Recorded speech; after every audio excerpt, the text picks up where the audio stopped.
ನಮಸ್ಕಾರ ಎಲ್ಲರಿಗೂ ಮತ್ತೊಮ್ಮೆ ಪಯಣ ಚಾನಲ್ಗೆ ಸ್ವಾಗತ. ನೀವು ಇನ್ನೂ ಪಯಣ ಚಾನಲ್ನ ಸಬ್ಸ್ಕ್ರೈಬ್ ಮಾಡ್ಕೊಂಡಿಲ್ಲ ಅಂದರೆ ಖಂಡಿತ ಚಾನಲ್ನ ಸಬ್ಸ್ಕ್ರೈಬ್ ಮಾಡ್ಕೊಳ್ಳಿ. ಯಾಕಂದರೆ ನಾವು ಎಲ್ಲ ರೀತಿಯ ಕರ್ನಾಟಕಕ್ಕೆ ಸಂಬಂಧಪಟ್ಟ ಕಾಂಪಿಟೇಟಿವ್ ಎಕ್ಸಾಮ್ಗಳ ಪ್ರಶ್ನೋತ್ತರಗಳಾಗಲಿ ಅಥವಾ ಸೊಲ್ಯೂಷನ್ಗಳಾಗಲಿ ಅದು ಕೂಡ ನಾವು ಮೆಂಟಲ್ ಎಬಿಲಿಟಿನಲ್ಲಿ ಜಾಸ್ತಿ ಕಾನ್ಸಂಟ್ರೇಷನ್ ಮಾಡ್ತೀವಿ.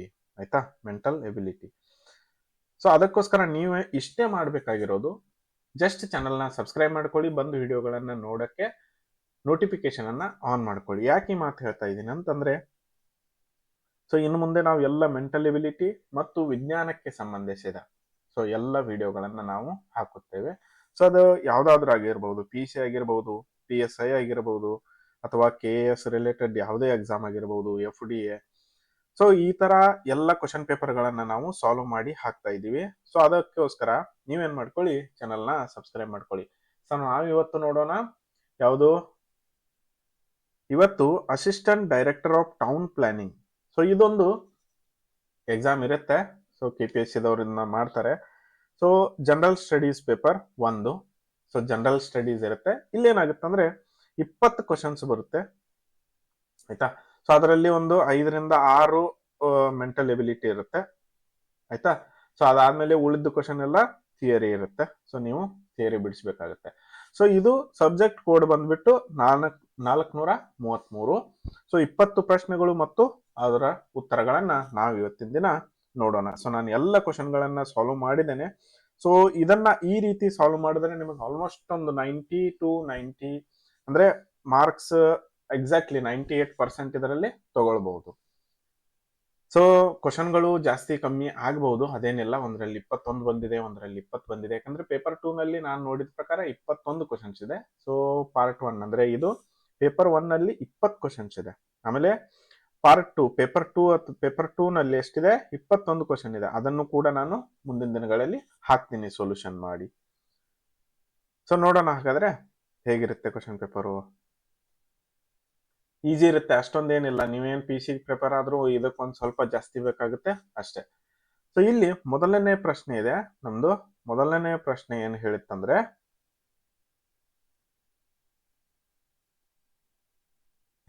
6 ವರ್ಷಗಳ ಹಿಂದೆ ರೋಹಿತನ ವಯಸ್ಸು ತನ್ನ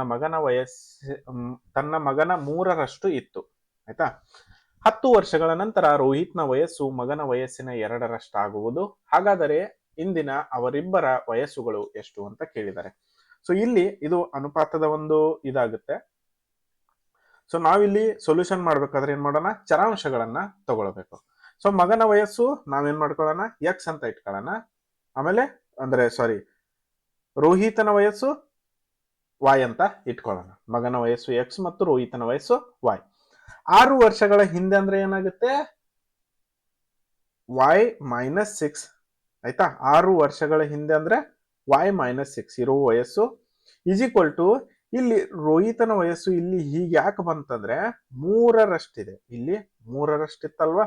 ಸೊ 3 ಇಂಟು X - 6 ತಿಳಿತಲ್ವಾ. ಸೊ ಇದೊಂದು ಇದನ್ನ ಬರೆದ್ರೆ ಆಲ್ಮೋಸ್ಟ್ ಆಲ್ ನಿಮ್ ಸೊಲ್ಯೂಷನ್ ಮುಗೀತು. ಅದಾದ್ಮೇಲೆ 10 ವರ್ಷಗಳ ನಂತರ ಅಂತ ಹೇಳ್ತಾ ಇದಾರೆ. ಇದು 6 ವರ್ಷಗಳ ಹಿಂದೆ ಮೊದಲನೇದು, ಎರಡನೇದು 10 ವರ್ಷಗಳ ನಂತರ ಅಂತ ಹೇಳಿದ್ದಾರೆ. ಸೊ ನಂತರ ಅಂದ್ರೆ Y + 10.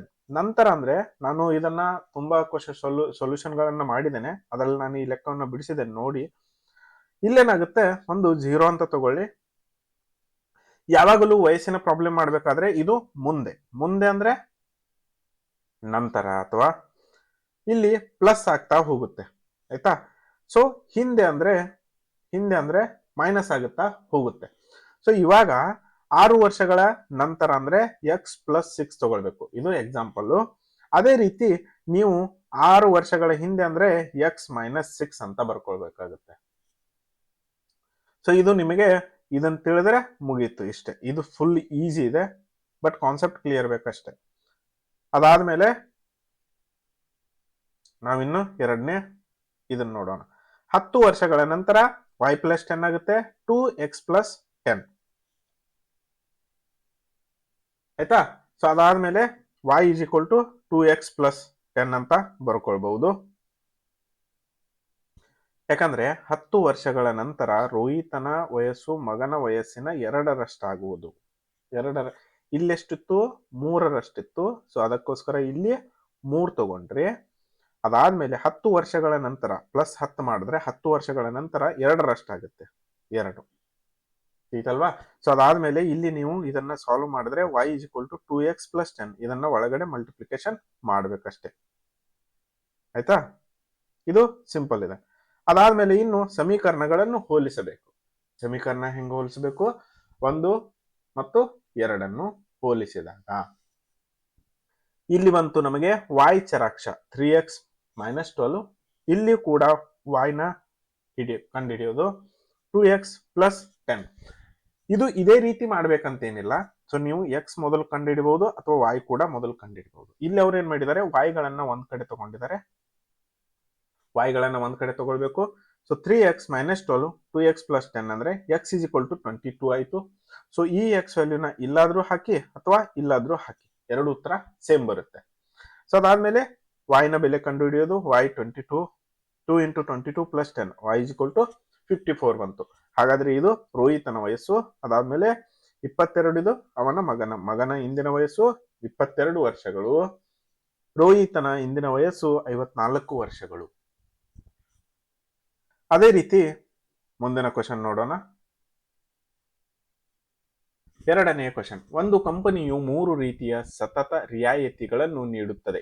25, 15 ಮೊದಲನೇದಾಗುತ್ತೆ. ಎರಡನೇದು 30 ಮತ್ತು 10%. ಅದಾದ್ಮೇಲೆ ಮೂರನೇದು 35 ಪ್ಲಸ್ 5% ಕೊಡುತ್ತೆ. ಆಯ್ತಾ?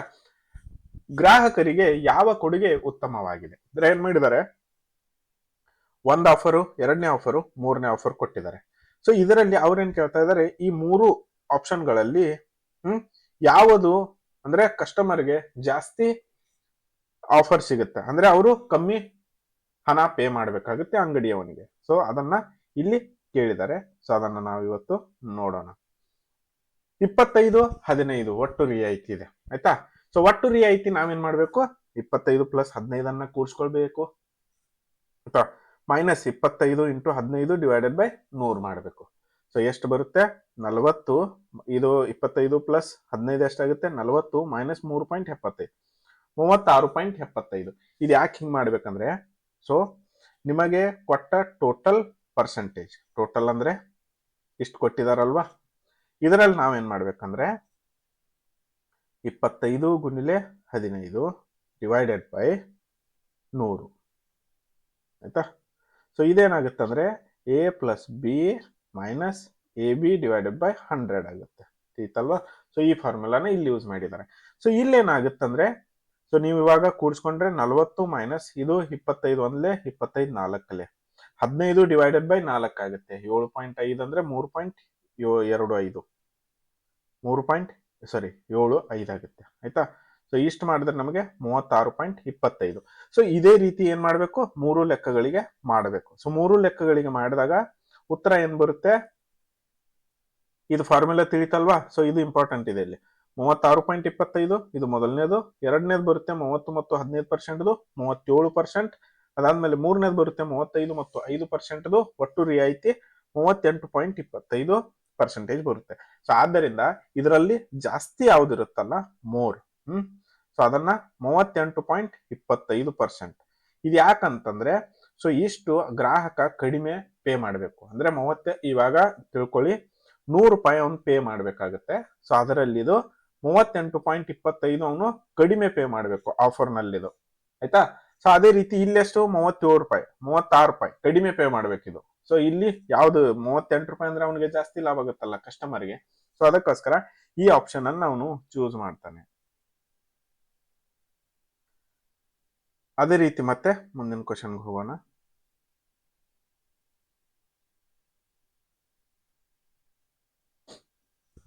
3. ಒಬ್ಬ ಹಣ್ಣು ಮಾರಾಟಗಾರ ಅವನ ಬಳಿ ಇರುವ ಅರ್ಧದಷ್ಟು ಕಿತ್ತಳೆ ಹಣ್ಣುಗಳಿಗೆ ಒಂದು ಹಣ್ಣು ಸೇರಿಸಿ ಮೊದಲನೇ ಗ್ರಾಹಕನಿಗೆ ಮಾರುತ್ತಾನೆ. ಹಾಗೂ ಅವನ ಬಳಿ ಇರುವ 1/3 ಕಿತ್ತಳೆ ಹಣ್ಣುಗಳಿಗೆ ಇನ್ನೊಂದು ಹಣ್ಣು ಸೇರಿಸಿ ಎರಡನೇ ಗ್ರಾಹಕನಿಗೆ ಮಾರುತ್ತಾನೆ. ಆಯ್ತಾ?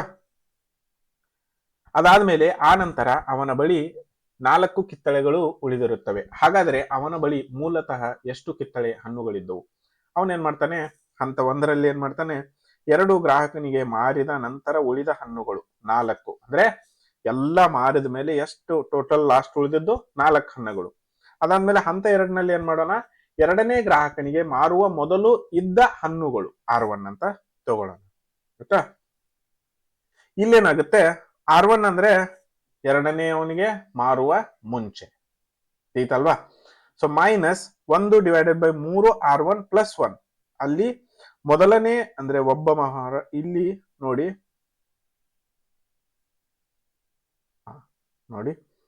ಗ್ರಾಹಕನಿಗೆ ಮಾರುತ್ತಾನೆ ಹಾಗೂ ಅವನ ಬಳಿ 1/3 ಕಿತ್ತಳೆ ಹಣ್ಣುಗಳು ಇನ್ನೊಂದು ಹಣ್ಣು ಸೇರಿಸಿ 2ನೇ ಗ್ರಾಹಕನಿಗೆ ಮಾರುತ್ತಾನೆ. ಇಲ್ಲಿ ಮೊದಲನೇ ಅಂದ್ರೆ 2ನೇ ಗ್ರಾಹಕನಿಗೆ ಮಾರುವ ಮೊದಲು ಇದ್ದ ಹಣ್ಣುಗಳು R1 minus 1/3 R1 plus 1 equal to 4 ಆಗುತ್ತೆ ಕೊನೆಗೆ ಉಳಿದದ್ದು. ಅದಾದ್ಮೇಲೆ ಇದು 2/3 R1 ಈಕ್ವಲ್ ಟು 5 ಆಗುತ್ತೆ. ಸೊ ಇದನ್ನ ಸೊಲ್ಯೂಷನ್ ಮಾಡಿದಾಗ ಆಯ್ತಾ. ಸೊ ಇದನ್ನ ನೀವು ರಿಅರೇಂಜ್ ಮಾಡಿಕೊಂಡು R1 ಬೆಲೆ ಕಂಡು ಹಿಡಿದಾಗ R1 ಈಕ್ವಲ್ ಟು 7.5 ಬರುತ್ತೆ. ಅದೇ ರೀತಿ ಹಂತ 3ರಲ್ಲಿ ಮೂಲತಃ ಇದ್ದ ಹಣ್ಣುಗಳ ಸಂಖ್ಯೆ n ಅಂತ ಭಾವಿಸಿ. ಆಯ್ತಾ. So n equal to minus 1/2 n plus 1 equal to 7.5. ಆಯ್ತಾ.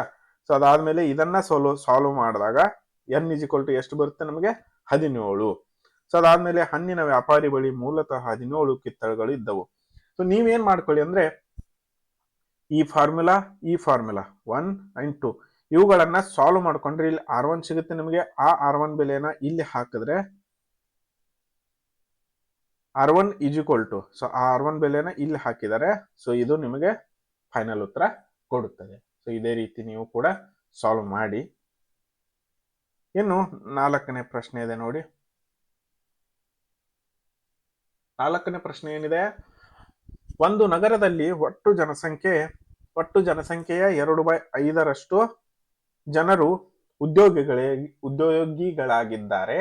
ನಿರುದ್ಯೋಗದ ಒಟ್ಟು ಜನಸಂಖ್ಯೆಯಲ್ಲಿ ಗಂಡಸರು ಮತ್ತು ಹೆಂಗಸರು 5:7 ಅನುಪಾತದಲ್ಲಿ ಇರುತ್ತಾರೆ. ಒಂದು ನಗರದಲ್ಲಿ 50,000 ಉದ್ಯೋಗಗಳಿದ್ದರೆ ಎಷ್ಟು ನಿರುದ್ಯೋಗಿ ಗಂಡಸರು ಇರುತ್ತಾರೆ ಅಂತ ಕೇಳಿದ್ದಾರೆ.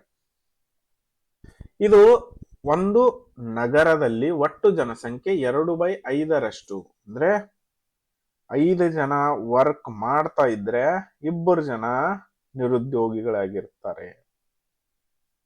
ಐತಲ್ವಾ. ಸೊ ಇದು ಮೊದಲು ತಿಳ್ಕೊಬೇಕಾಗಿರೋ ವಿಷಯ. ಅದಾದ್ಮೇಲೆ ಇನ್ನು ನೀವು ಸಾಲ್ವ್ ಮಾಡಕ್ ಕೂತ್ರೆ ಮೊದಲೇನ್ ಮಾಡ್ಕೊಳ್ಳಿ, ಒಟ್ಟು ಜನಸಂಖ್ಯೆ ಕಂಡು ಹಿಡಿಯುವುದು. ಅಂದ್ರೆ ಒಟ್ಟು ಜನಸಂಖ್ಯೆ ಅಂದ್ರೆ ನಿರುದ್ಯೋಗಿಗಳ ಜನಸಂಖ್ಯೆ ಕಂಡು ಹಿಡಿಬೇಕು. ಸೊ ಉದ್ಯೋಗಿಗಳು ಎಷ್ಟಿದ್ದಾರೆ, ಟೋಟಲ್ ಜನಸಂಖ್ಯೆ ಎಷ್ಟಿದೆ 50,000 ಅಂತ ಇಟ್ಕೊಳ್ಳೋಣ, ಅಂದ್ರೆ ಅವ್ರು ಕೊಟ್ಟಿದ್ದಾರೆ. ಅದಾದ್ಮೇಲೆ ಉದ್ಯೋಗಿಗಳು ಅದರಲ್ಲಿ ಎಷ್ಟಿದ್ದಾರೆ 2/5. ಆಯ್ತಾ. 2/5 ಅಂದ್ರೆ ಇಲ್ಲಿ ಮತ್ತೆ ಇದಕ್ಕೆ ಮಲ್ಟಿಪ್ಲೈ ಬೈ 50,000 ಮಾಡಬೇಕು.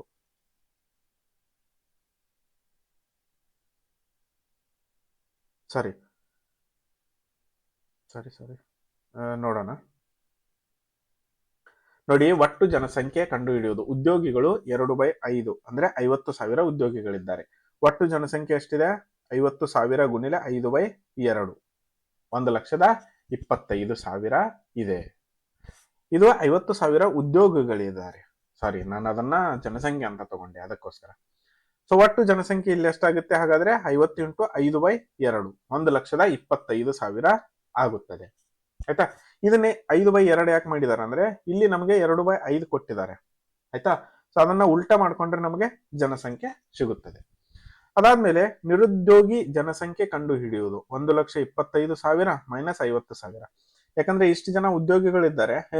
ಉದ್ಯೋಗಿಗಳಿದ್ದಾರೆ. ಸೊ ನಮಗೆ ಜನಸಂಖ್ಯೆ ಎಷ್ಟಿದೆ 1,25,000 ಮೈನಸ್ 50,000 ಅಲ್ವಾ.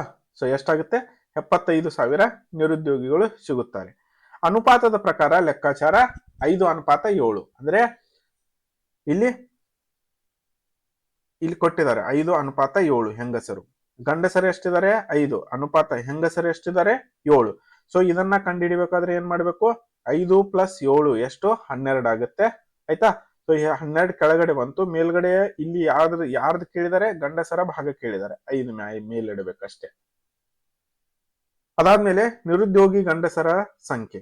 ಸೊ 75,000 ಡಿವೈಡೆಡ್ ಬೈ ಇದು 5/12 ಇಲ್ಲಿ ಬರುತ್ತೆ. ಸೊ 31,250 ಆಗುತ್ತೆ ಉತ್ತರ. ಆ ನಗರದಲ್ಲಿ 31,250 ನಿರುದ್ಯೋಗಿ ಗಂಡಸರು ಇದ್ದಾರೆ. ಈತಲ್ವಾ? ಸೊ ಇದಿಷ್ಟು ಈಜಿ ಇದೆ.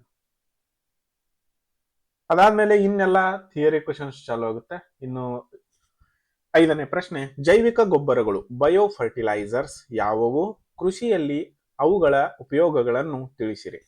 ನಿಮಗೆ ಇಲ್ಲಿ ಸಿಂಪಲ್ ಹೇಳ್ತೀನಿ, 3 ಸೆಕ್ಷನ್ ಮಾಡ್ಕೊಳ್ಳಿ ಆಯ್ತಾ. 3 ಸೆಕ್ಷನ್ ಅಲ್ಲಿ ಏನ್ ಬರ್ಬೇಕಂದ್ರೆ ಇಲ್ಲಿ ಎಕ್ಸ್ಪ್ಲನೇಷನ್ ಪ್ಲಸ್ ಡೆಫಿನೇಷನ್, ಅಂದ್ರೆ ಅದಕ್ಕೆ ಏನಂತಾರೆ ಆಯ್ತಾ. ಉದಾಹರಣೆ ಇದ್ರೆ 1-2 ಉದಾಹರಣೆ ಕೊಡಿ. ಸೊ ಅಂದ್ರೆ ಮೊದಲನೇ ಪಾರ್ಟ್ ಅಲ್ಲಿ. 2ನೇ ಪಾರ್ಟ್ ಅಲ್ಲಿ ಏನ್ ಮಾಡ್ಬೇಕಂದ್ರೆ ಯೋಜನೆಗಳು ಅಥವಾ ಪ್ರಮುಖಗಳು ಅಥವಾ ಪ್ರಯೋಜನಗಳು ಅಥವಾ ಉಪಯೋಗಗಳು ಪ್ಲಸ್ ಅದರಲ್ಲಿ ಏನೇನ್ ಇಂಪಾರ್ಟೆಂಟ್ ಇರುತ್ತಲ್ಲ ಅದನ್ನ ಈ ಸೆಕ್ಷನ್ ಅಲ್ಲಿ ಬರೆಯಿರಿ. ಅಂದ್ರೆ ನಾನು ಎಲ್ಲದಕ್ಕೂ ಅಡ್ವಾಂಟೇಜಸ್ ಅದಾದ್ಮೇಲೆ ಇದು ಉಪಯೋಗಗಳು ಮಾಹಿತಿಗಳು ಅವುಗಳನ್ನ ಹೇಳ್ತಾ ಇಲ್ಲ. ಆಕ್ಚುಲಿ ಇಲ್ಲೇನಾಗುತ್ತಂದ್ರೆ ಉಪಯೋಗಗಳು ಅಂದ್ರೆ ಪಾಸಿಟಿವ್ ಥಿಂಗ್ಸ್ ಬರಿಬೇಕು, ಪಾಸಿಟಿವ್ ಥಿಂಗ್ಸ್ ಆಯ್ತಾ. ಸೊ ಇಲ್ಲೊಂದು 3 ಲೈನ್ ಬರೆದ್ರಿ, ಇಲ್ಲೊಂದು 3 ಲೈನ್ ಬರೆದ್ರಿ, ಇನ್ನು ಉಳಿತಷ್ಟೊಂದು 3 ಲೈನು. ಸೊ ಅವ್ರೇನ್ ಹೇಳಿದ್ದಾರೆ, 100 ಪದಗಳಿಗೆ ಮೀರದಂತೆ ಉತ್ತರಿಸಿ ಈತಲ್ವಾ. ಸೊ ಅದಾದ್ಮೇಲೆ ಇಲ್ಲೇನ್ ಬರೀರಿ ಕೊನೆಗೆ, ಆಗುವ ಅನಾಹುತಗಳು ಅಥವಾ ಅನಾನುಕೂಲಗಳು ಅಥವಾ ಡಿಸ್ಅಡ್ವಾಂಟೇಜಸ್ ಆಯ್ತಾ. ಸೊ ಅಂದ್ರೆ ಇದೇನು ಹಾರ್ಮ್ ಮಾಡುತ್ತಲ್ಲ, ಅಂದ್ರೆ ಏನು ಡೇಂಜರಸ್ ಇದೆ, ಸೊ ಅದನ್ನ ಈ ಸೆಕ್ಷನ್ ಅಲ್ಲಿ ಬರೀರಿ. ಸೊ ಈ 3ನ್ನ ಕೂಡಿಸಿದ್ರೆ ನಿಮಗೆ ಆಲ್ಮೋಸ್ಟ್ ಒಂದು 10 ಲೈನು ಅಥವಾ 9 ಲೈನ್ ಸಿಗುತ್ತೆ. ಸೊ ನಿಮ್ ಅಷ್ಟು ಉತ್ತರ ಸಾಕಾಗುತ್ತೆ.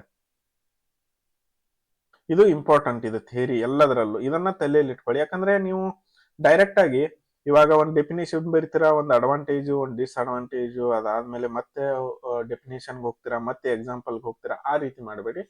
ಸೊ ಸೆಕ್ಷನ್ ವೈಸ್ ಡಿವೈಡ್ ಮಾಡ್ಕೊಳ್ಳಿ, 3 ತಲೆಯಲ್ಲಿ ಇಟ್ಕೊಳ್ಳಿ ಎಲ್ಲದರಲ್ಲೂ. ಜೈವಿಕ ಗೊಬ್ಬರಗಳು ಅಂದ್ರೆ ಬಯೋ ಫರ್ಟಿಲೈಸರ್ ಮುಗೀತಲ್ಲ, ಇನ್ನೇನು. ಜೈವಿಕ ಗೊಬ್ಬರಗಳು ಅಂದ್ರೆ ನಾವು ಇದು ಯಾವುದು ಕೃಷಿಗೆ ಬಳಸೋದು, ಈ ಸಗಣಿಯಿಂದ ತಯಾರಾದ ಅಥವಾ ಯಾವ್ದಾದ್ರು ಇವು ಎಲೆಗಳು, ಅದಾದ್ಮೇಲೆ ಉಳಿದ ಯಾವ್ದಾದ್ರು ಆಗಿರ್ಬೋದು ಬಯೋ ಫರ್ಟಿಲೈಸರ್ಸ್, ಅವನ್ನೆಲ್ಲ ನಾವು ಇದಕ್ಕೆ ಹಾಕಲ್ವಾ ಗೊಬ್ಬರ ಹೊಲಕ್ಕೆ, ಅದು ರಾಸಾಯನಿಕ ಗೊಬ್ಬರ ಅಲ್ಲ ಅಷ್ಟೇ.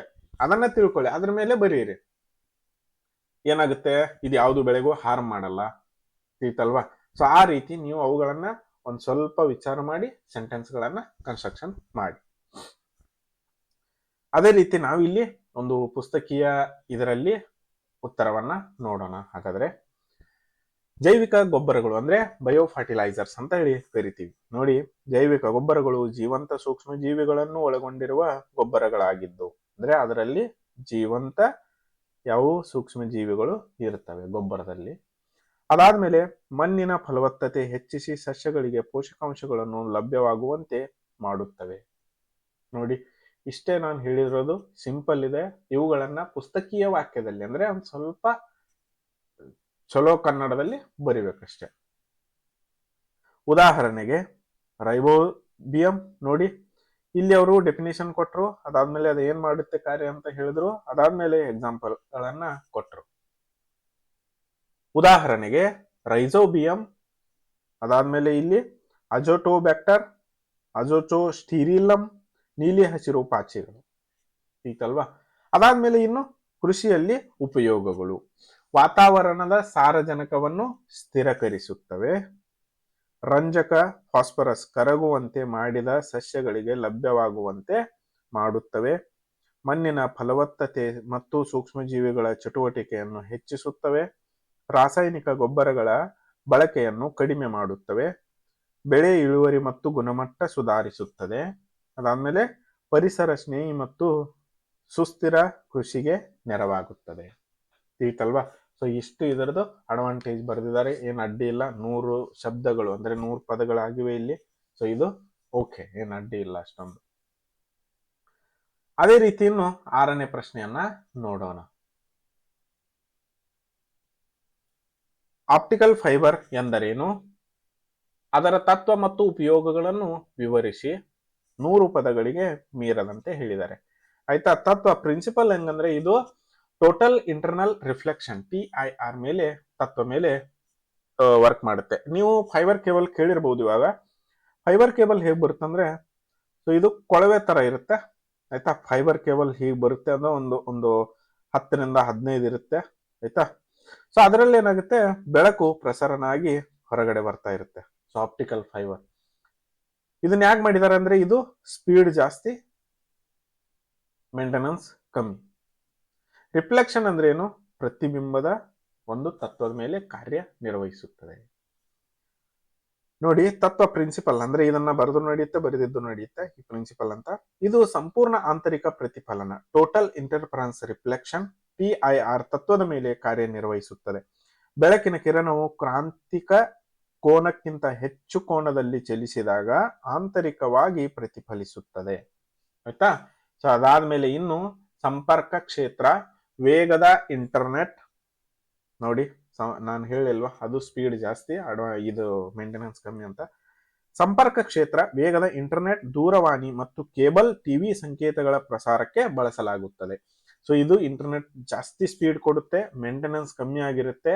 ಮತ್ತು ಇನ್ನೊಂದೇನಂತಂದ್ರೆ, ನೀವು ಇದನ್ನ ದೂರವಾಣಿ ಆಯ್ತಾ, ಅದಾದ್ಮೇಲೆ ಕೇಬಲ್ ಟಿವಿಗಳಿಗೆ ಕೂಡ ಬಳಸಬಹುದು. ವೈದ್ಯಕೀಯ ಕ್ಷೇತ್ರ, ಎಂಡೋಸ್ಕೋಪಿ ಪರೀಕ್ಷೆಗಳಲ್ಲಿ ದೇಹದ ಒಳಗಿನ ಅಂಗಗಳನ್ನು ವೀಕ್ಷಿಸಲು ನೆರವಾಗುತ್ತದೆ. ಅದಾದ್ಮೇಲೆ ಇನ್ನು ಸೆನ್ಸಾರ್ಗಳು, ಉದ್ಯಮಗಳಲ್ಲಿ ತಾಪಮಾನ ಮತ್ತು ಒತ್ತಡವನ್ನು ನಿಖರವಾಗಿ ಅಳೆಯಲು ಉಪಯೋಗಿಸಲಾಗುತ್ತದೆ. ಇಷ್ಟೇ, ಇದು ಆಪ್ಟಿಕಲ್ ಫೈಬರ್ ಬಗ್ಗೆ ಇತ್ತು. ಅದಾದ್ಮೇಲೆ ಇನ್ನು 7ನೆಯ ಕ್ವಶನ್. ಎಥೆನಾಲ್ ವ್ಯಾಪಕವಾದ ಅನ್ವಯಿಕತೆಯನ್ನು ಹೊಂದಿದೆ. ಉದ್ಯಮಿ ಮತ್ತು ಔಷಧಿ ಕ್ಷೇತ್ರಗಳಲ್ಲಿ ಎಥೆನಾಲ್ ಯಾವುದಾದರೂ 5 ಅನ್ವಯಿಕೆಗಳ ಕುರಿತು ಬರೆಯಿರಿ ಅಂತ ಹೇಳಿದ್ದಾರೆ. ಯಾವುದಾದ್ರೂ 5 ಹೇಳಿದ್ದಾರೆ. ಸೊ ಇಲ್ಲಿ 100 ಪದಗಳ ಮೀರದಂತೆ ಅಂತ ಮತ್ತೆ ಹೇಳಿದ್ದಾರೆ. ಎಥೆನಾಲ್ ಇವಾಗ ಇದರಲ್ಲಿ ಬ್ಲೆಂಡಿಂಗ್ ಮಾಡ್ತಾ ಇದಾರಲ್ಲ, ಡೀಸೆಲ್ ಪೆಟ್ರೋಲ್ ನಲ್ಲಿ, ಅದು ಎಥೆನಾಲ್. ಎಥೆನಾಲ್ ವ್ಯಾಪಕ ಬಳಕೆಯ ಜೈವಿಕ ಸಂಯುಕ್ತವಾಗಿದೆ. ಇದು ಕಬ್ಬಿನಿಂದ ತಯಾರಾಗುತ್ತೆ. ಕಬ್ಬಿನಿಂದ ಅಂದ್ರೆ ಇದು ನಮ್ಮದು ಕಬ್ಬು, ಅದರಿಂದ ಕೂಡ ತಯಾರಾಗುತ್ತೆ. ಮತ್ತು ಇನ್ನೂ ಇತರ ಬೆಳೆ ಅಂದ್ರೆ ಯಾವ್ದಾಗಿರ್ಬಹುದು, ಸೊ ಯಾವ್ದಾದ್ರೂ ಆಗಿರ್ಬಹುದು. ಸೊ ಅದರಿಂದ ಅದು ಇದನ್ನ ಮಾಡ್ತಾರೆ, ಎಥೆನಾಲ್ನ ತೆಗಿತಾರೆ. ಸೊ ಇದರ ಪ್ರಮುಖ ಅನ್ವಯಿಕತೆಗಳು ಆಯ್ತಾ. ಸೊ ಮೊದಲನೇದು, ಔಷಧಿ ತಯಾರಿಕೆಯಲ್ಲಿ ದ್ರಾವಕ ಸಾಲ್ವೆಂಟ್ ವಾಗಿ ಬಳಸಲಾಗುತ್ತದೆ. ಅದಾದ್ಮೇಲೆ ಹ್ಯಾಂಡ್ ಸ್ಯಾನಿಟೈಸರ್ ಹಾಗೂ ಸೋಂಕು ನಿವಾರಕ ಅಂದ್ರೆ ಡಿಸ್ಇನ್ಫೆಕ್ಟೆಂಟ್ ತಯಾರಿಕೆಯಲ್ಲಿ ಬಳಕೆ. ಅದಾದ್ಮೇಲೆ ಸುಗಂಧ ದ್ರವ್ಯಗಳು ಮತ್ತು ಸೌಂದರ್ಯವರ್ಧಕ ಮತ್ತು ಔಷಧಿ ಉತ್ಪನ್ನಗಳ ತಯಾರಿಕೆಯಲ್ಲಿ ಉಪಯೋಗ. ಅದಾದ್ಮೇಲೆ ಕೈಗಾರಿಕೆಗಳಲ್ಲಿ ಬಣ್ಣ, ವಾರ್ನಿಷ್, ಮುದ್ರಣ ಶಾಯಿ ಹಾಗೂ ರಾಸಾಯನಿಕ ತಯಾರಿಕೆಯಲ್ಲಿ ದ್ರಾವಕವಾಗಿ ಬಳಸಲಾಗುತ್ತದೆ. ಅದಾದ್ಮೇಲೆ ಇನ್ನು ಜೈವಿಕ ಇಂಧನ, ನೋಡಿ ಬಯೋಫ್ಯೂಯಲ್ ನಾನು ಹೇಳಿರ್ಲಿಲ್ವಾ. ಸೊ ಪೆಟ್ರೋಲ್ ಅಥವಾ ಡೀಸೆಲ್ ನಲ್ಲಿ ಇವಾಗ ಇದು ಭಾರತ ಸರ್ಕಾರ ಬ್ಲೆಂಡಿಂಗ್ ಮಾಡ್ತಾ ಇದೆಯಲ್ಲ, E20 ಅಂದ್ರೆ ಎಥೆನಾಲ್ 20% ಡೀಸೆಲ್ ಮತ್ತು ಹಾಗೂ ಪೆಟ್ರೋಲ್ ನಲ್ಲಿ ಕೂಡ ಬ್ಲೆಂಡ್ ಮಾಡ್ತಾ ಇದಾರೆ ಅದನ್ನ. ಸೊ ಜೈವಿಕ ಇಂಧನ ಬಯೋಫ್ಯೂಯಲ್ ಆಗಿ ಪೆಟ್ರೋಲ್ಗೆ ಮಿಶ್ರಣ ಮಾಡಿ ವಾಹನಗಳ ಇಂಧನವಾಗಿ ಬಳಸುವ ಮಾಲಿನ್ಯ ಕಡಿಮೆ ಆಗುತ್ತದೆ. ಅದಾದ್ಮೇಲೆ ಇನ್ನು 8ನೇ ಪ್ರಶ್ನೆ ಏನಿದೆ. 8ನೇ ಪ್ರಶ್ನೆ ನೋಡಿ, ಸೋಪು ಮತ್ತು ಮಾರ್ಜಕಗಳು ಡಿಟರ್ಜೆಂಟ್ ಶುದ್ಧೀಕರಣ ಮಾಡುವ ವಿಧಾನವನ್ನು ವಿವರಿಸಿ. ಇವುಗಳು ಕೋವಿಡ್ ವೈರಸ್ಗಳನ್ನು ಹೇಗೆ ನಿಷ್ಕ್ರಿಯಗೊಳಿಸುತ್ತವೆ? 100 ಪದಗಳಲ್ಲಿ ಉತ್ತರಿಸಿ. ಸೊ ನೋಡಿ, ಶುದ್ಧೀಕರಣ ವಿಧಾನ, ಸೋಪಿನ ಅಣುಗಳು ಜಲಪ್ರಿಯ ಅಂದ್ರೆ ಹೈಡ್ರೋಫಿಲಿಕ್ ಮತ್ತು ತೈಲಪ್ರಿಯ ಅಂದ್ರೆ ಹೈಡ್ರೋಫೋಬಿಕ್ ತುದಿಗಳನ್ನು ಹೊಂದಿರುತ್ತವೆ. ಇವು ಮಿಸೆಲ್ಸ್ ರೂಪಿಸಿ ಕೊಳಕನ್ನು ತೆಗೆದು ಹಾಕುತ್ತವೆ. ಅದಾದ್ಮೇಲೆ ಕೊಬ್ಬಿನ ಪದರ ಭೇದಿಸುವುದು. ಕೋವಿಡ್-19 ವೈರಸ್ ಹೊರಭಾಗದಲ್ಲಿ ಕೊಬ್ಬಿನಿಂದ ಅಂದ್ರೆ ಲಿಕ್ವಿಡ್ ಲೇಯರ್ ಇರುತ್ತೆ, ಅಂದ್ರೆ ಲಿಪಿಡ್ ಲೇಯರ್ ಮಾಡಿದ ರಕ್ಷಣಾತ್ಮಕ ಪದರನ್ನು ಹೊಂದಿರುತ್ತದೆ. ಅದಾದ್ಮೇಲೆ 3ನೇದಿನ್ನು ವೈರಸ್ ವಿಘಟನೆ. ಸೋಪಿನ ಕೊಬ್ಬು ಆಕರ್ಷಿತ ತುದಿಗಳು ವೈರಸ್ಸಿನ ಆ ಕೊಬ್ಬಿನ ಪದರನ್ನು ಭೇದಿಸಿ ಅದನ್ನು ಸಂಪೂರ್ಣವಾಗಿ ಹರಿದು ಹಾಕುತ್ತವೆ. ಅಂದ್ರೆ ಹೆಂಗಾಗುತ್ತೆ, ಇದು ಕೊರೋನಾ ವೈರಸ್ ಅಂತ ತಿಳ್ಕೊಳ್ಳಿ. ಸೊ ಇದೇನಾಗುತ್ತೆ, ಅದರ ಹೊರಪದರ ಕೊಬ್ಬಿನಿಂದ ತಯಾರಾಗಿರುತ್ತೆ ಆಯ್ತಾ. ಸೊ ಕೊಬ್ಬಿನಿಂದ ತಯಾರಾಗಿರುತ್ತೆ.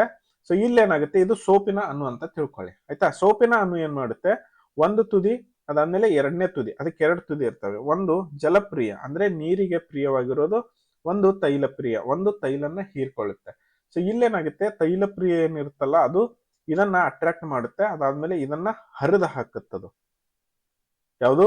ವೈರಸ್ ಮೇಲ್ಮೈ ಕೊಬ್ಬಿನಿಂದ ಏನ್ ತುಂಬಿರುತ್ತಲ್ಲ ಅದನ್ನ ಅದು ಹರಿದು ಹಾಕುತ್ತದೆ. ಸೋಪಿನ ಕೊಬ್ಬು ಆಕರ್ಷಿತ ತುದಿಗಳು ವೈರಸ್ಸಿನ ಈ ಕೊಬ್ಬಿನ ಪದರವನ್ನು ಭೇದಿಸಿ ಅದನ್ನು ಸಂಪೂರ್ಣವಾಗಿ ಹರಿದು ಹಾಕುತ್ತವೆ. ಅದಾದ್ಮೇಲೆ ಇನ್ನು ನಿಷ್ಕ್ರಿಯಗೊಳಿಸುವಿಕೆ. ಪರಿಣಾಮವಾಗಿ ವೈರಸ್ನ ರಚನೆಯು ವಿಘಟನೆಯಾಗಿ ಅದು ನಿಷ್ಕ್ರಿಯಗೊಳ್ಳುತ್ತದೆ ಮತ್ತು ನೀರಿನಲ್ಲಿ ತೊಳೆದು ಹೋಗುತ್ತದೆ. ಆಯ್ತಾ? ಸೊ ಅದೇ ರೀತಿ ಇನ್ನು ಮುಂದೆ 9ನೇ ಪ್ರಶ್ನೆ. ಕೋವಿಡ್-19 ಸಾಂಕ್ರಾಮಿಕ ಮಹಾಮಾರಿ ರೋಗದ ಹಿನ್ನೆಲೆಯಲ್ಲಿ ಭಾರತೀಯ ಸಂವಿಧಾನದ ವಿವಿಧ ವಿಧಿಗಳಿಂದ ಊಹಿಸಲಾಗುವ ಆರೋಗ್ಯ ಹಕ್ಕಿನ ಪರಿಕಲ್ಪನೆಯ ಬಗ್ಗೆ ಪರಿಕಲ್ಪನೆಯನ್ನು ವಿವರಿಸಿ. 100 ಪದಗಳು ಮೀರದಂತೆ ಕೇಳಿದ್ದಾರೆ. ಮತ್ತು ಭಾರತೀಯ ಸಂವಿಧಾನದಲ್ಲಿ ಆರೋಗ್ಯದ ಹಕ್ಕು ಎಂಬುದು ಪ್ರತ್ಯೇಕ ಮೂಲಭೂತ ಹಕ್ಕು ಆಗಿದೆ. ಆಯ್ತಾ? ಸೊ ಅದು ಮೂಲಭೂತ ಹಕ್ಕಾಗಿದೆ. ಅನುಚ್ಛೇದ 21 ಜೀವಿಸುವ ಹಕ್ಕಿನ ಭಾಗವಾಗಿದೆ. ಇದನ್ನು ನ್ಯಾಯಾಲಯಗಳು ವ್ಯಾಖ್ಯಾನಿಸಿವೆ. ಅನುಚ್ಛೇದನ 38, 39 ಈ 41, 42, 47 ರಾಜ್ಯವು ಸಾರ್ವಜನಿಕ ಆರೋಗ್ಯವನ್ನು ಸುಧಾರಿಸುವುದು. ಸೊ ನೀವು ಇದರಲ್ಲಿ ಇಷ್ಟೊಂದೇನು ನೆನ್ಪಿಟ್ಕೊಳ್ಬೇಕಾಗಿಲ್ಲ. ಮೊದಲನೇದು 2, ಅದಾದ್ಮೇಲೆ 41, 42 ಒಂದು 4 ನೆನ್ಪಿಟ್ಕೊಂಡ್ರೆ ಸಾಕು. ಅದಾದ್ಮೇಲೆ ಪೌಷ್ಟಿಕತೆ ಹೆಚ್ಚಿಸುವುದು ಮತ್ತು ಆರೋಗ್ಯ ಸೇವೆಗಳನ್ನು ಒದಗಿಸುವ ಕರ್ತವ್ಯ ಸೂಚಿಸುತ್ತದೆ. ಕೋವಿಡ್-19 ಸಂದರ್ಭದಲ್ಲಿ ಸಮರ್ಪಕ ಆರೋಗ್ಯ ಸೇವೆ, ಪರೀಕ್ಷೆ, ಚಿಕಿತ್ಸೆ, ಲಸಿಕೆ ಹಾಗೂ ಔಷಧಿಗಳ ಲಭ್ಯತೆ ನಾಗರಿಕರ ಆರೋಗ್ಯದ ಹಕ್ಕಿನ ಅವಿಭಾಜ್ಯ ಅಂಗವೆಂದು ಸ್ಪಷ್ಟವಾಯಿತು. ಹಾಗಾಗಿ ಆರೋಗ್ಯ ಹಕ್ಕು ಮಾನವನ ಘನತೆ ಮತ್ತು ಜೀವಿಸುವ ಹಕ್ಕಿನ ಮೂಲಭೂತ ಅಂಶವಾಗಿದೆ. ಮನುಷ್ಯ ಬದುಕಬೇಕು. ಆಯ್ತಾ? ಸೊ ಅದಕ್ಕೆ ಬೇಕಾದ ಅನಿವಾರ್ಯತೆಗಳನ್ನು ಅಥವಾ ತೊಂದರೆಗಳನ್ನು ಸರ್ಕಾರ ನಿವಾರಣೆ ಮಾಡಬೇಕು. ಯಾಕಂದ್ರೆ ಅದು ಮೂಲಭೂತ ಹಕ್ಕಾಗಿದೆ, ಆರೋಗ್ಯದ ಹಕ್ಕು. ಅದಾದ್ಮೇಲೆ ಇನ್ನು 10ನೇ ಪ್ರಶ್ನೆ. ಭಾರತದ ರಾಜಕೀಯ ವ್ಯವಸ್ಥೆಯಲ್ಲಿ ಅವಶ್ಯಕವಾದ ಚುನಾವಣಾ ಸುಧಾರಣೆಗಳನ್ನು ಉಲ್ಲೇಖಿಸಿರಿ. 100 ಪದಗಳಿಗೆ ಮೀರದಂತೆ ಬರೆಯಿರಿ ಅಂತ ಹೇಳಿದ್ದಾರೆ. ಇದೇನೆಲ್ಲರಿಗೆ ಗೊತ್ತೇ ಇದೆ, ಇಲೆಕ್ಷನ್. ಆಯ್ತಾ? ಭಾರತದ ರಾಜಕೀಯ ವ್ಯವಸ್ಥೆಯಲ್ಲಿ ಅಗತ್ಯವಾದ ಚುನಾವಣಾ ಸುಧಾರಣೆಗಳು, ಚುನಾವಣಾ ವೆಚ್ಚದ ಮೇಲೆ ಅಂದ್ರೆ ಇಲ್ಲಿ ಸುಧಾರಣೆಗಳು, ಚುನಾವಣಾ ವೆಚ್ಚದ ಮೇಲೆ ಕಟ್ಟುನಿಟ್ಟಿನ ನಿಯಂತ್ರಣ ಹಾಗೂ ಪಾರದರ್ಶಕತೆ. ಅಂದ್ರೆ ವೋಟರ್ಸ್ಗಳಿಗೆ ಹಣ ಕೊಡಬಾರದು, ವೋಟರ್ಸ್ಗಳಿಗೆ ಇನ್ನಿತರ ಯಾವುದಾದ್ರೂ ವ್ಯಾಮಕವಾದ ವಸ್ತುಗಳು, ಅದು ಯಾವುದಾದ್ರೂ ಆಗಿರಬಹುದು, ಮದ್ಯ ಆಗಿರಬಹುದು, ಊಟ ಆಗಿರಬಹುದು, ಸರಾಯಿ ಆಗಿರಬಹುದು, ಹಣ ಆಗಿರಬಹುದು, ಬಂಗಾರ, ಬೆಳ್ಳಿ, ಯಾವುದಾದ್ರೂ ಪಾತ್ರೆಗಳಾಗಿರ್ಬಹುದು, ಅದರ ಮೇಲೆ ಕಟ್ಟುನಿಟ್ಟಿನ ನಿಯಂತ್ರಣ ಮಾಡಬೇಕು ಅವರು. ಆಯ್ತಾ? ಅಪರಾಧ ಹಿನ್ನೆಲೆಯಲ್ಲಿರುವ ಅಭ್ಯರ್ಥಿಗಳು ವಿರುದ್ಧ ಕಠಿಣ ಕ್ರಮ. ಅಪರಾಧ ಯಾರ್ಯಾರು ಮಾಡಿರ್ತಾರಲ್ಲ ಅವ್ರ ವಿರುದ್ಧ ಕಠಿಣ ಕ್ರಮ ತಗೊಂಡು ಅವರಿಗೆ ಚುನಾವಣೆಗೆ ನಿಲ್ಲದಂತೆ ಮಾಡಬೇಕು. ರಾಜಕೀಯ ಪಕ್ಷಗಳ ಹಣಕಾಸಿನ ಮೂಲಗಳನ್ನು ಪಾರದರ್ಶಕಗೊಳಿಸುವುದು, ಮತದಾರರ ಪಟ್ಟಿಯನ್ನು ನಿಖರವಾಗಿ ನವೀಕರಿಸುವುದು. ಆಯ್ತಾ? ಸೊ ಮತದಾರರಲ್ಲಿ ಜಾಗೃತಿ ಮತ್ತು ಮತದಾನದ ಪ್ರಮಾಣ ಹೆಚ್ಚಿಸುವುದು, ಚುನಾವಣಾ ಆಯೋಗ ಹೆಚ್ಚಿನ ಸ್ವಾಯತ್ತತೆ ಮತ್ತು ಅಧಿಕಾರ ನೀಡುವುದು, ಸಾಮಾಜಿಕ ಜಾಲತಾಣಗಳಲ್ಲಿ ಸುಳ್ಳು ಸುದ್ದಿ ಹಾಗೂ ದ್ವೇಷ ಪ್ರಚಾರದ ನಿಯಂತ್ರಿಸುವುದು, ತಂತ್ರಜ್ಞಾನ ಬಳಕೆಯ ಮೂಲಕ ಮುಕ್ತ, ನ್ಯಾಯಸಮ್ಮತ ಮತ್ತು ವಿಶ್ವಾಸಾರ್ಹ ಚುನಾವಣೆಗಳನ್ನು ಖಚಿತಪಡಿಸುವುದು. ಇಷ್ಟಿದೆ. ಸದಾದ್ಮೇಲೆ 11ನೇ ಪ್ರಶ್ನೆ ನೋಡೋಣ.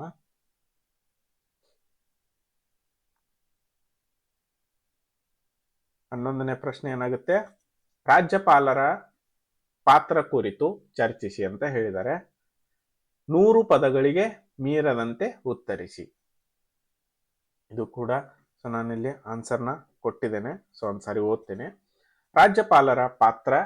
ರಾಜ್ಯಪಾಲರು ರಾಜ್ಯದ ಸಾಂವಿಧಾನಿಕ ಮುಖ್ಯಸ್ಥರಾಗಿದ್ದು ರಾಷ್ಟ್ರಪತಿಗಳಿಂದ ನೇಮಕಗೊಳ್ಳುತ್ತಾರೆ. ಅವರು ರಾಜ್ಯ ಸರ್ಕಾರವನ್ನು ಸಂವಿಧಾನದ ಚೌಕಟ್ಟಿನಲ್ಲಿ ನಡೆಸುವಂತೆ ನೋಡಿಕೊಳ್ಳುತ್ತಾರೆ. ಮುಖ್ಯಮಂತ್ರಿ ಹಾಗೂ ಮಂತ್ರಿಮಂಡಲಗಳನ್ನು ನೇಮಿಸುವುದು, ವಿಧಾನಸಭೆಯಲ್ಲಿ ಕರೆಯುವುದು, ಮುಂದೂಡುವುದು ಮತ್ತು ವಿಸರ್ಜಿಸುವುದು, ವಿಧೇಯಕಗಳನ್ನು ಅನುಮೋದನೆಗೆ ನೀಡುವುದು ಹಾಗೂ ಅಗತ್ಯವಿದ್ದರೆ ರಾಷ್ಟ್ರಪತಿಗಳ ಪರಿಗಣನೆಗೆ ಕಾಯ್ದಿರಿಸುವುದು ಅವರ ಪ್ರಮುಖ ಕಾರ್ಯಗಳು. ಸಂವಿಧಾನಾತ್ಮಕ ಬಿಕ್ಕಟ್ಟು ಉಂಟಾದಾಗ ರಾಷ್ಟ್ರಪತಿ ಆಡಳಿತವನ್ನು ಶಿಫಾರಸು ಮಾಡುವ ಅಧಿಕಾರವು ರಾಜ್ಯಪಾಲರಿಗಿದೆ. ಹೀಗಾಗಿ ರಾಜ್ಯಪಾಲರು ಕೇಂದ್ರ ಮತ್ತು ರಾಜ್ಯಗಳ ನಡುವಿನ ಸಾಂವಿಧಾನಿಕ ಸೇತುವೆಯಾಗಿ ಕಾರ್ಯನಿರ್ವಹಿಸುತ್ತಾರೆ. ಅದೇ ರೀತಿ ಇನ್ನು 12ನೇ ಪ್ರಶ್ನೆ. 12ನೇ ಪ್ರಶ್ನೆ, ಸಂವಿಧಾನದ ಪ್ರಸ್ತಾವನೆಯ ಪ್ರಾಮುಖ್ಯತೆ ಕುರಿತು ಚರ್ಚಿಸಿ, 100 ಪದಗಳಿಗೆ ಮೀರದಂತೆ ಅಂತ. ಸೊ ಇಲ್ಲಿದೆ ಸಂವಿಧಾನದ ಪ್ರಸ್ತಾವನೆಯ ಪ್ರಾಮುಖ್ಯತೆ. ಸಂವಿಧಾನದ ಪ್ರಸ್ತಾವನೆಯು ಸಂವಿಧಾನದ ಆತ್ಮ ಮತ್ತು ಮೂಲ ಉದ್ದೇಶಗಳನ್ನು ತಿಳಿಸುತ್ತದೆ. ಇದು ಸಾರ್ವಭೌಮ, ಸಮಾಜವಾದಿ, ಧರ್ಮ ನಿರಕ್ಷೇಪ, ಅದಾದ್ಮೇಲೆ ಪ್ರಜಾಸತ್ತಾತ್ಮಕ ಗಣರಾಜ್ಯ ಎಂಬ ಭಾರತದ ಸ್ವರೂಪವನ್ನು ನಿರೂಪಿಸುತ್ತದೆ. ನ್ಯಾಯ, ಸ್ವಾತಂತ್ರ್ಯ, ಸಮಾನತೆ, ಭ್ರಾತೃತ್ವ ಎಂಬ ಮೂಲ ಆದೇಶಗಳನ್ನು ಪ್ರತಿಪಾದಿಸುತ್ತದೆ. ಸಂವಿಧಾನದ ವಿಧಿಗಳನ್ನು ಅರ್ಥೈಸಲು ಅದೇ ರೀತಿ ಮತ್ತು ವ್ಯಾಖ್ಯಾನಿಸಲು ಮಾರ್ಗದರ್ಶಿಯಾಗಿ ಕಾರ್ಯನಿರ್ವಹಿಸುತ್ತದೆ. ಸಂವಿಧಾನದ ರಚನೆ, ಆಶಯ ಹಾಗೂ ರಾಷ್ಟ್ರಮಟ್ಟದ ಮೌಲ್ಯಗಳನ್ನು ಪ್ರತಿಬಿಂಬಿಸುವುದರಿಂದ ಪ್ರಸ್ತಾವನೆ ಭಾರತೀಯ ಸಂವಿಧಾನದ ಅವಿಭಾಜ್ಯ ಅಂಗ ಹಾಗೂ ಮಾರ್ಗದರ್ಶಕ ತತ್ವವಾಗಿದೆ. ಸೊ ಈ ರೀತಿ 100 ಪದಗಳು ಮೀರದಂತೆ ಈ ರೀತಿ ಕಾಂಪ್ಯಾಕ್ಟ್ ಆಗಿ ಅತಿ ಸುಂದರವಾಗಿ ವಿತ್ ವೊಕ್ಯಾಬ್ಯುಲರಿ ಯೂಸ್ ಮಾಡಿ ಬರೆದ್ರೆ ಆಲ್ಮೋಸ್ಟ್ ಆಲ್ ನಿಮಗೆ ಮಾರ್ಕ್ಸ್ ಬಂದು ಹೋಗುತ್ತೆ.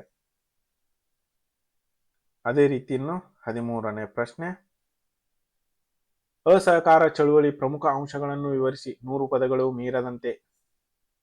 ಇವುಗಳನ್ನೇನ್ ಮಾಡ್ಕೊಳ್ಳಿ, ಈ ಕ್ವಶನ್ ಎಲ್ಲ ನಾನು 20 ಬಿಡಿಸಿದನ್ನೆಲ್ಲ ಅವುಗಳನ್ನ ಒಂದ್ ಕಡೆ ಬರೆದಿಟ್ಕೊಳ್ಳಿ. ಅದಾದ್ಮೇಲೆ ನೀವು ಮುಂದೆ ಯೂಸ್ ಆಗುತ್ತದು. ಅಸಹಕಾರ ಚಳುವಳಿ ಪ್ರಮುಖ ಅಂಶಗಳು ಏನೇನಿದೆ? ಚಳುವಳಿಯನ್ನು ಮಹಾತ್ಮ ಗಾಂಧೀಜಿ 1920ರಲ್ಲಿ ಬ್ರಿಟಿಷರ ವಿರುದ್ಧ ಆರಂಭಿಸಿದರು.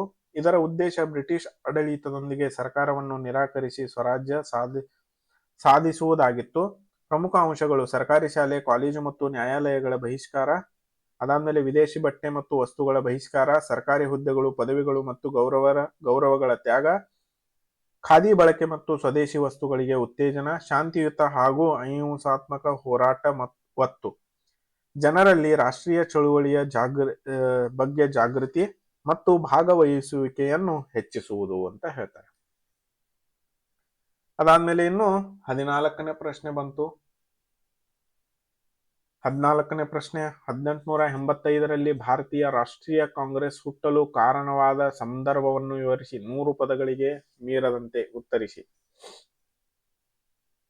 1815ರಲ್ಲಿ ಭಾರತೀಯ ಕಾಂಗ್ರೆಸ್ ಹುಟ್ಟಲು ಕಾರಣ 19ನೇ ಶತಮಾನದ ಅಂತ್ಯದ ವೇಳೆಗೆ ಬ್ರಿಟಿಷರ ಶೋಷಣಾ ನೀತಿಗಳು ಭಾರತದ ವಿರುದ್ಧದಲ್ಲಿ ನೀತಿಗಳ ವಿರುದ್ಧ ಭಾರತೀಯರಲ್ಲಿ ಅಸಮಾಧಾನ ಹೆಚ್ಚಾಯಿತು.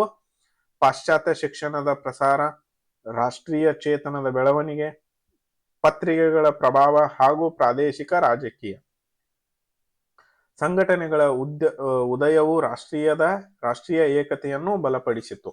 ವಿದ್ಯಾವಂತ ಭಾರತೀಯರು ತಮ್ಮ ಬೇಡಿಕೆಗಳನ್ನು ಮುಂದಿಡಿಸಲು ಅಖಿಲ ಭಾರತೀಯ ರಾಜಕೀಯ ವೇದಿಕೆಯ ಅಗತ್ಯವನ್ನು ಅನುಭವಿಸಿದರು. ಆಯ್ತಾ? ಈ ಹಿನ್ನೆಲೆಯಲ್ಲಿ ಹ್ಯೂಮ್ ಅದಾದ್ಮೇಲೆ ಅವರ ಮುಂದಾಳತ್ವದಲ್ಲಿ 1885 ಡಿಸೆಂಬರ್ 28ರಂದು ಬಾಂಬೆಯಲ್ಲಿ ಭಾರತೀಯ ರಾಷ್ಟ್ರೀಯ ಕಾಂಗ್ರೆಸ್ ಸ್ಥಾಪನೆಯಾಗಿದೆ. ಭಾರತೀಯ ರಾಷ್ಟ್ರೀಯ ಚಳುವಳಿ ಸಂಘಟಿತ ರೂಪ ದೊರೆಯಿತು. ಅದಾದ್ಮೇಲೆ ಇನ್ನು 15ನೇ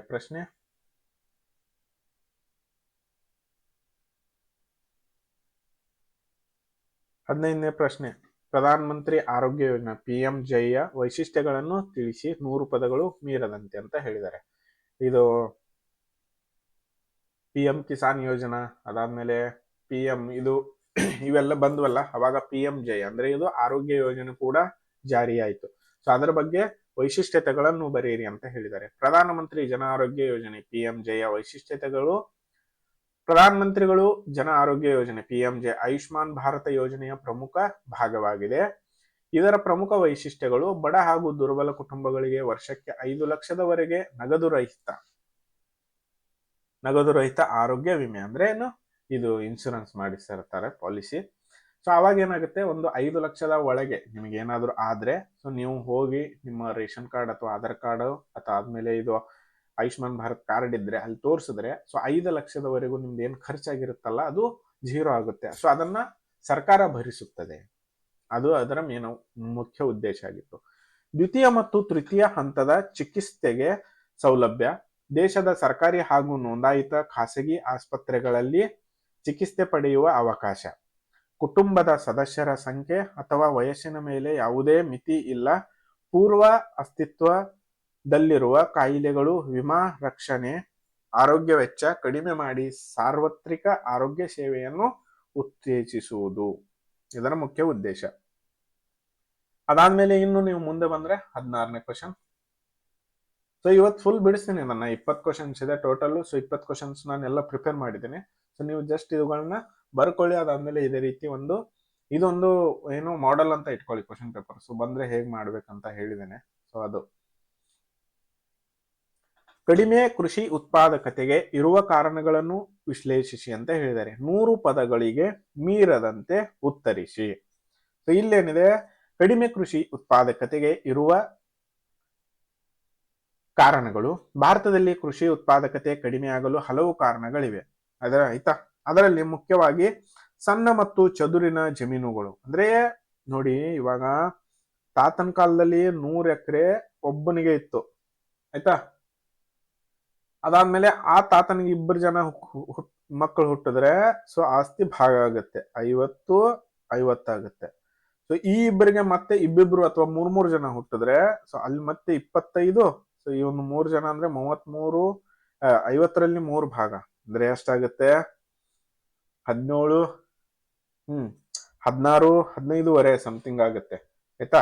ಸೊ 16, 16, 16 ಆಗುತ್ತೆ. ಮತ್ತೆ ಸೊ ಇದು ಚದರ್ಕೊಂಡು ಹೋಯ್ತಲ್ಲ, ಅಂದ್ರೆ ಚಿಕ್ಕದ ಹಾಕೊಂಡು ಹೋಯ್ತು. ಸೊ ಅದಕ್ಕೋಸ್ಕರ ಅದು ಪ್ರಾಬ್ಲಮ್ ಇದೆ ನಮ್ಮ ಇಂಡಿಯಾದಲ್ಲಿ. ಅದಾದ್ಮೇಲೆ ಇನ್ನು ಮಳೆಯ ಮೇಲಿನ ಹೆಚ್ಚಿನ ಅವಲಂಬನೆ ಹಾಗೂ ನೀರಾವರಿ ಕೊರತೆ. ನಮ್ಮಲ್ಲಿ ಇನ್ನೂ ಜಾಸ್ತಿ ಭೂಮಿಗೆ ನೀರಾವರಿ ಇಲ್ಲ, ಅದೊಂದು ಪ್ರಾಬ್ಲಮ್ ಆಗಿದೆ. ಸೊ ಇದನ್ನು ಕೂಡ ಬರಿಬಹುದು. ಅದಾದ್ಮೇಲೆ ಒಂದೊಂದು ಗುಡ್ಗಾಡು ಪ್ರದೇಶದಲ್ಲಿ ಬೆಳೆ ಇವೆ. ಒಂದ್ಸರಿ ಜಾಸ್ತಿ ಮಳೆ ಆದ್ರೆ ಅದೆಲ್ಲ ಕೊಚ್ಕೊಂಡು ಹೋಗುತ್ತೆ. ಅದಾದ್ಮೇಲೆ ಫ್ಲಡ್ ಬರುತ್ತೆ. ಅದಾದ್ಮೇಲೆ ಅತಿವೃಷ್ಟಿ ಆಗುತ್ತೆ ಅಥವಾ ಅನಾವೃಷ್ಟಿ ಆಗಿದ್ರಿಂದ ಬೆಳೆ ಕಡಿಮೆ ಬೆಳಿಬಹುದು. ಸೊ ಅದು ಕೂಡ ನೀವು ಬರಿಬಹುದು, ಇಲ್ಲಿ ಏನು ಅಡ್ಡಿ ಇಲ್ಲ.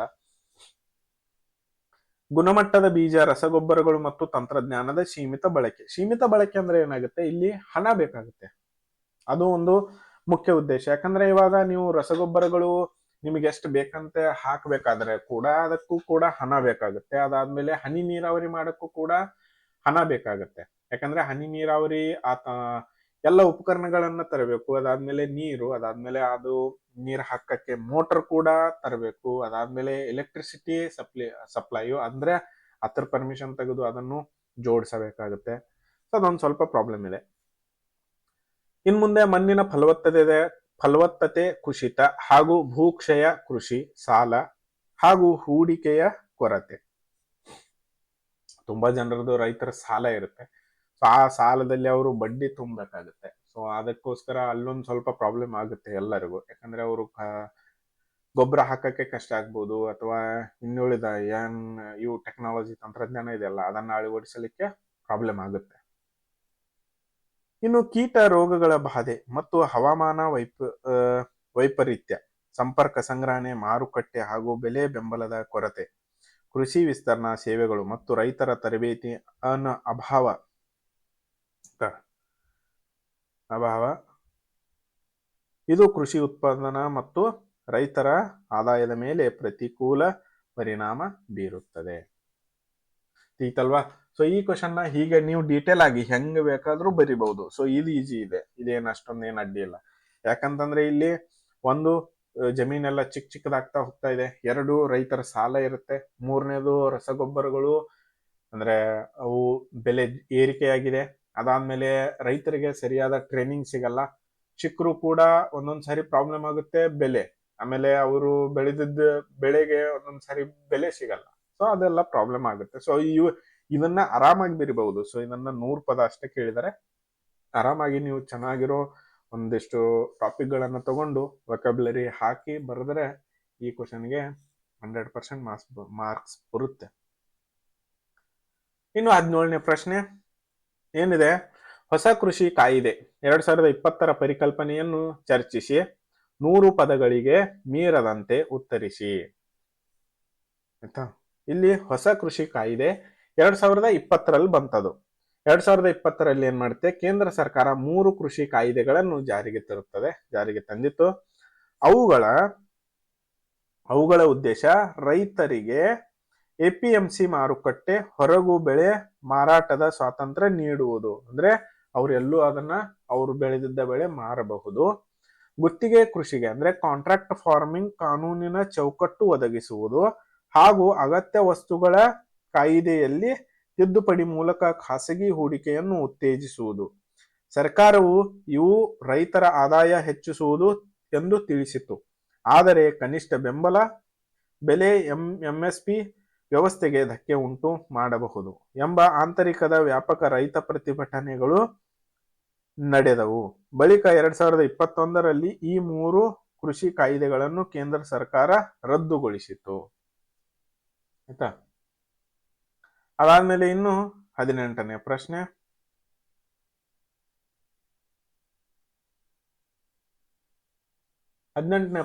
ಆರ್ಥಿಕ ಬೆಳವಣಿಗೆಯ ಉತ್ತೇಜನೆಯಲ್ಲಿ ಕೌಶಲ್ಯ ಅಭಿವೃದ್ಧಿ ಕಾರ್ಯಕ್ರಮಗಳ ಪಾತ್ರವನ್ನು ವಿಶದಪಡಿಸಿ ಅಂತ ಹೇಳ್ತಾ ಇದ್ದಾರೆ. 100 ಪದಗಳಿಗೆ ಮೀರದಂತೆ. ನೋಡಿ, ಆರ್ಥಿಕ ಬೆಳವಣಿಗೆಯಲ್ಲಿ ಕೌಶಲ್ಯ ಅಭಿವೃದ್ಧಿ ಕಾರ್ಯಕ್ರಮಗಳನ್ನು ಪಾತ್ರ ಕೌಶಲ್ಯ ಅಭಿವೃದ್ಧಿಗಳು ಕಾರ್ಯಕ್ರಮಗಳು ಮಾನವ ಸಂಪನ್ಮೂಲದ ಗುಣಮಟ್ಟವನ್ನು ಹೆಚ್ಚಿಸಿ ಅಧಿಕ ಬೆಳವಣಿಗೆಗೆ ಸಹಕಾರಿಯಾಗುತ್ತದೆ.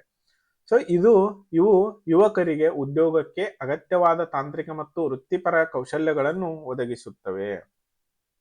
ಅದಾದ್ಮೇಲೆ ಇದರ ಮೂಲಕ ನಿರುದ್ಯೋಗ ಕಡಿಮೆ ಆಗುತ್ತದೆ ಹಾಗೂ ಉದ್ಯೋಗಾವಕಾಶಗಳು ಜಾಸ್ತಿ ಹೆಚ್ಚುತ್ತವೆ.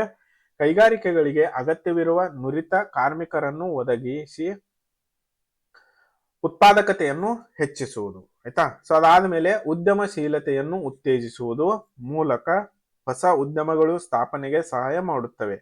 ಕೌಶಲ್ಯ ಹೊಂದಿರುವ ಕಾರ್ಮಿಕರಿಂದ ಆದಾಯ ಮಟ್ಟ ಹೆಚ್ಚಾಗಿ ದೇಶದ ಆರ್ಥಿಕ ಅಭಿವೃದ್ಧಿ ಮತ್ತು ಸ್ಪರ್ಧಾತ್ಮಕ ಸಾಮರ್ಥ್ಯ ಬಲಪಡಿಸುತ್ತದೆ.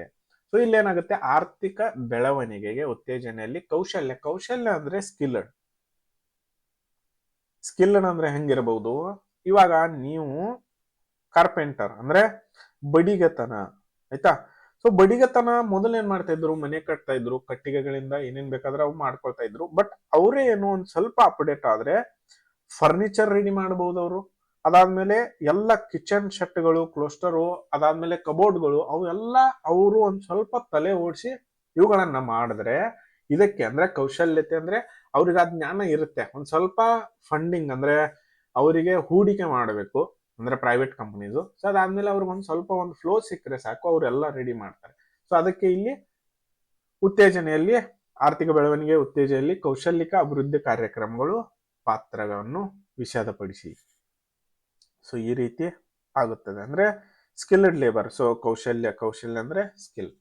ಸೊ ಅವ್ರ ಹತ್ರ ಒಂದು ಸ್ಕಿಲ್ ಬೇಕು. ಅಂದ್ರೆ ಬಡಿಗೆತನ ಇರಬಹುದು, ಅಥವಾ ಇವಾಗ ಕೆಬ್ಬಿಣದ ಕೂಡ ಮಾಡಬಹುದು, ಅಥವಾ ಗ್ಲಾಸ್ ಇವು ನಮ್ಮ ಆರ್ಟಿಕಲ್ಸ್ ಬರುತ್ತಲ್ಲ ಮನೆಯಲ್ಲಿ ಶೋಕೇಸ್ಗಾಗಿ, ಸೊ ಅವುಗಳನ್ನು ಕೂಡ ಮಾಡಬಹುದು. ಅದಾದ್ಮೇಲೆ ಇನ್ನು 19ನೇ ಪ್ರಶ್ನೆ. ಸುಯೇಜ್ ಕಾಲುವೆಯ ಬಿಕ್ಕಟ್ಟು ಮತ್ತು ಜಾಗತಿಕ ವ್ಯಾಪಾರದ ಮೇಲೆ ಅದರ ಪರಿಣಾಮವನ್ನು ವಿವರಿಸಿ. 100 ಪದಗಳು ಮೀರದಂತೆ. ಆಯ್ತಾ. ಇಲ್ಲಿ ಉತ್ತರ ಕೊಟ್ಟಿದ್ದೇನೆ. ಸುಯೇಜ್ ಕಾಲುವೆ ಬಿಕ್ಕಟ್ಟು ಮತ್ತು ಜಾಗತಿಕ ವ್ಯಾಪಾರದ ಮೇಲೆ ಪರಿಣಾಮ. ಸುಯೇಜ್ ಕಾಲುವೆ ಬಿಕ್ಕಟ್ಟು 1956ರಲ್ಲಿ ಈಜಿಪ್ಟ್ ಸರ್ಕಾರವು ಕಾಲುವೆಯನ್ನು ರಾಷ್ಟ್ರೀಯಕರಣಗೊಳಿಸಿದಾಗಿ ಉಂಟಾಯಿತು. ಬ್ರಿಟನ್, ಫ್ರಾನ್ಸ್ ಮತ್ತು ಇಸ್ರೇಲ್ ಈ ಕ್ರಮವನ್ನು ವಿರೋಧಿಸಿ ಸೈನಿಕ ಕ್ರಮ ಕೈಗೊಂಡವು. ಈ ಬಿಕ್ಕಟ್ಟು ರಾಜಕೀಯದಲ್ಲಿ ಮಹತ್ವ ಪರಿಣಾಮ ಬೀರಿತು.